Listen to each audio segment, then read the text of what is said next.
Welcome to my first long power video. Today I'm gonna show you how to do a long flight, full flight in GeoFS and how to create a flight plan using SimBrief. First, let's create a flight plan. You go to simbrief.com and log in. Then you have to click on new flight plan and then you can edit your flight plan. Enter your airline ICAO code. In my case it's Qantas QFA, your flight number, your departure airport and your arrival airport, the ICAO code too. Then you can set your aircraft, the aircraft you're going to fly. In my case the Boeing 737-700, and you can see we have a long list of airplanes here. Every airplane you can think of. Even the Starship 2008, that's crazy. Then you can set your airframe. I recommend to keep default because it really doesn't change anything. Then you have our client profile. Never use it too, and better let it as it is. ATC call sign, you can set it, but GeoFS is not well. If you're on a pro RP server, it would be, yes. Your fuel factor, leave it P00, and this one I never use it and you're never going to use it too. Okay, optional entries. Here you can set your departure runway. I am 25 and our arrival runway is 28 at Richmond Air Base. Altitude in feet, automatic, leave it automatic. Passengers, well, 737-700 can only carry 149 passengers, but leave it auto. Freight, leave it none if you fly a cargo, a passenger plane. Payload, leave it as it is. CAV, leave it as it is. Fuel planning. Okay, so SimBrief gives you a warning if your plane doesn't have the range to fly the route you want. So like if I want to fly with a 737-700 from Sydney to the US, it will give me a warning because the 737-700 doesn't have that big range. So we have text entries, private information. I'm so stupid there. And here are suggested routes. I choose this one. I like direct routes. Yeah. Then we have route finder, but leave it at this. You have these ones. Okay, and then you have to go to generate flight. So I already have it. So yeah. After you generate it, you can download it. And I'm going to show you how. So after you generated the flight, so we're going to generate the flight. Okay, here it is. Now we're going to scroll down until we see flight plan downloads. Then you search for GeoFS flight plan and download it. In my case, I already downloaded it, so you created your flight plan and now you're ready to take off. But not that. First you have to insert your flight plan into GeoFS. If you downloaded your flight plan, then you just have to open flight plan file JSON. Then your Explorer, your browser will pop up and select the downloaded file. So I opened it and boom. Yes, it looks a little bit terrifying for new users, but you will learn it, don't worry. First we have to fix something.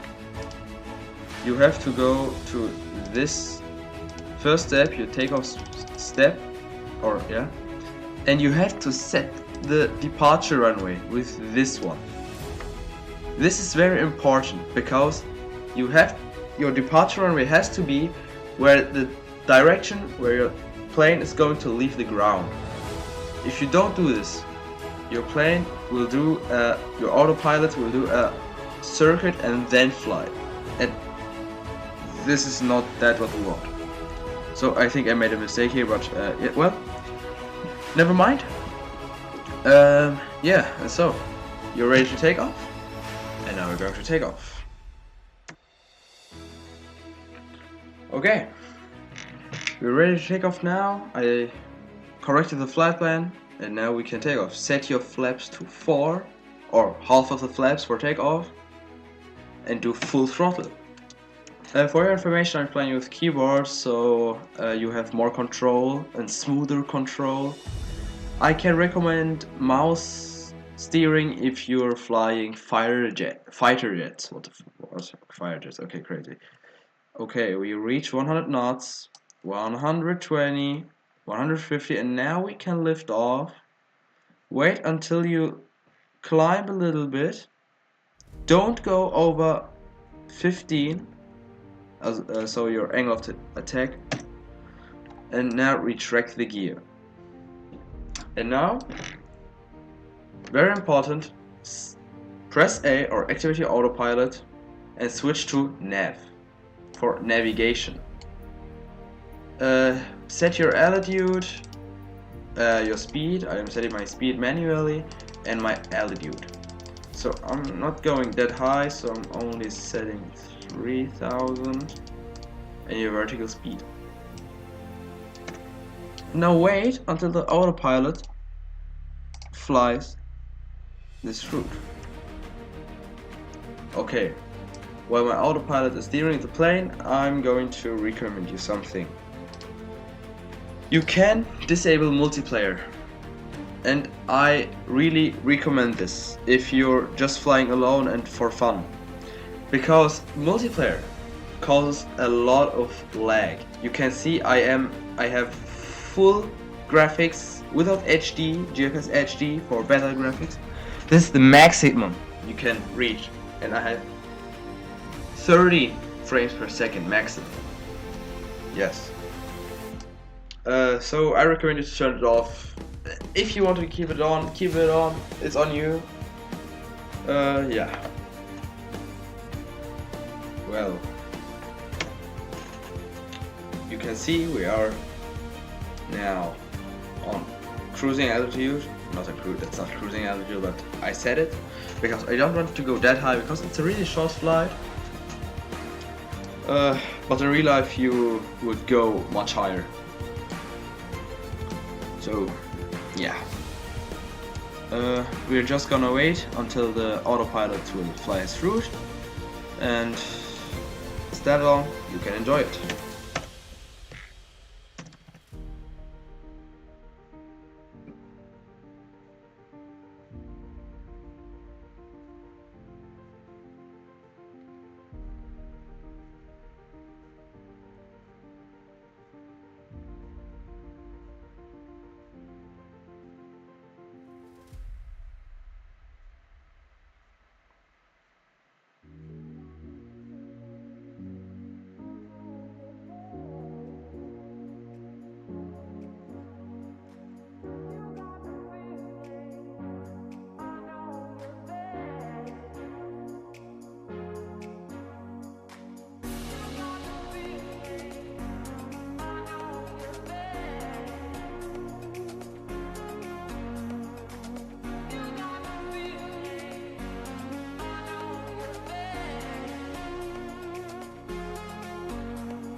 Okay, sorry, now you can see we're approaching.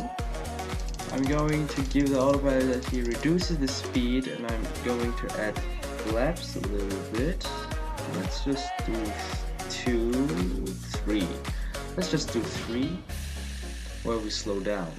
So I want to do a so-called ILS approach.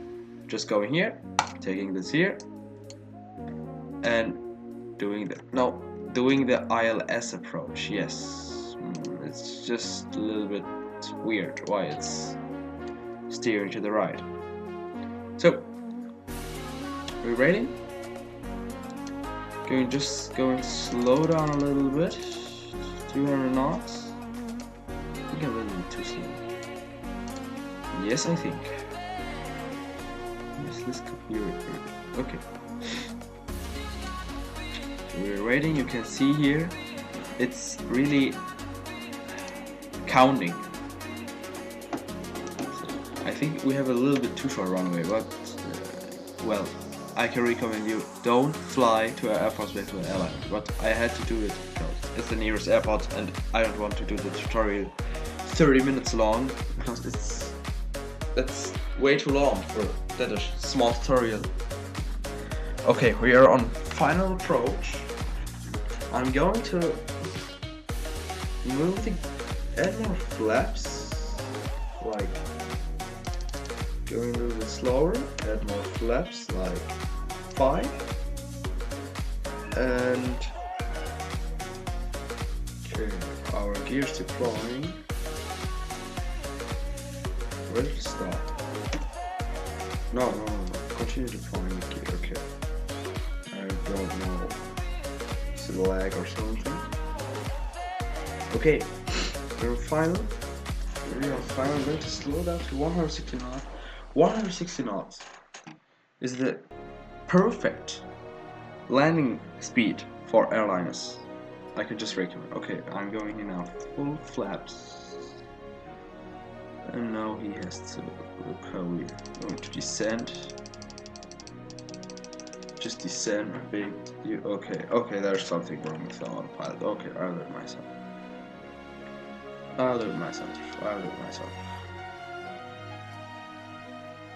Yes, this is the landing you should have. Yes, because my autopilot is doing some cracky things, and so I have to. Oh god, this is gonna be close. Oh my god. This is nah. I should have put the Ryanair livery on the 737. Oh no. Okay, prepare for house touchdown. Yes, this is the worst approach you can get as a starter, I think. Okay, so let's just come on. No. Oh yes, that was pretty bad. This was pretty bad. Damn. Yes, I do better landings, but this time my autopilot just did some freaky things. Okay, we landed with a pretty hard landing. Remember next time to put a Ryanair livery on the plane. Oh god, this is hard. It's a crime. Sorry, Countess, if you're seeing this. Sorry, I'm so sorry. Sorry to all the Australians out there. Oh man, it's going to be crazy. Now we're going to taxi out to the what is it called? Yes, to the gates. We're on an Air Force base. We don't have gates. Crazy. Well, okay, then we're going to stop here in the middle of the runway and end this video. So, this was it for this video today. I hope you enjoyed it and you could learn something about it. See you next time.